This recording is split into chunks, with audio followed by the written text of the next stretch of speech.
À Nantes, pour découvrir la ville, il suffit de suivre la ligne verte.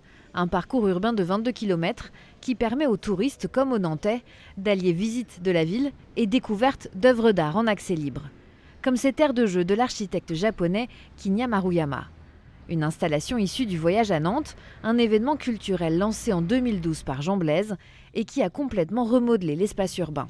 Le point de départ, c'était montrer la ville, d'abord, à travers le regard des artistes. Comment une ville qui a eu de gros problèmes, qui a eu des bombardements, qui a eu les comblements de la Loire, la fin des chantiers navals, qui était quand même son identité, la création industrielle, comment cette ville peut s'identifier à nouveau à une ville énergique, créative. C'était ça l'idée.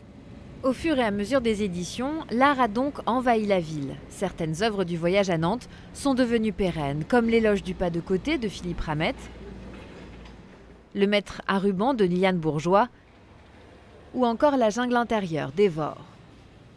La sculptrice Marion Verboom fait partie des artistes retenus pour l'édition 2023. Avec son équipe, elle entame l'installation de plusieurs de ses colonnes dans le passage Sainte-Croix. Je trouve ça important de pouvoir s'insérer dans la géographie de cette ville. L'aspect gratuit me passionne parce qu'elle évoque aussi quelque chose, une circulation libre des corps et de leur rencontre avec les œuvres.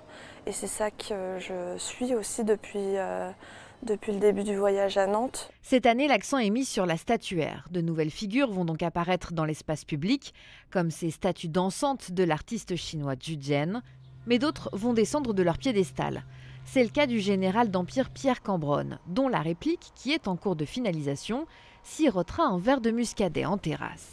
C'était l'idée, à travers cette façon humoristique, de détourner les poses de ces statues, c'était de les rapprocher des visiteurs, que les visiteurs puissent aller au plus près de ces statues, les toucher et puissent jouer avec. Et c'était surtout de mettre en lumière toutes les statues qu'on peut avoir dans nos espaces publics, ces statues qui nous regardent au quotidien, devant lesquelles on passe sans trop faire attention.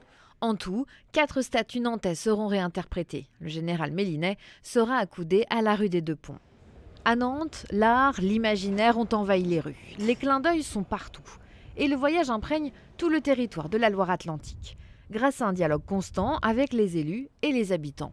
On parle maintenant du voyage permanent. C'est-à-dire qu'on doit pouvoir venir ici en février et faire une balade extraordinaire. La création artistique, elle n'est pas seulement, elle ne se montre pas, elle ne s'expose pas, elle pénètre à l'intérieur de la ville. Et c'est ça la force, je pense, du voyage à Nantes ici. En 11 ans d'existence, cette manifestation a permis de booster la destination. 700 000 touristes ont été enregistrés sur la saison estivale 2019. Quant à l'édition 2023 du voyage à Nantes, le top départ, ce sera le 1er juillet.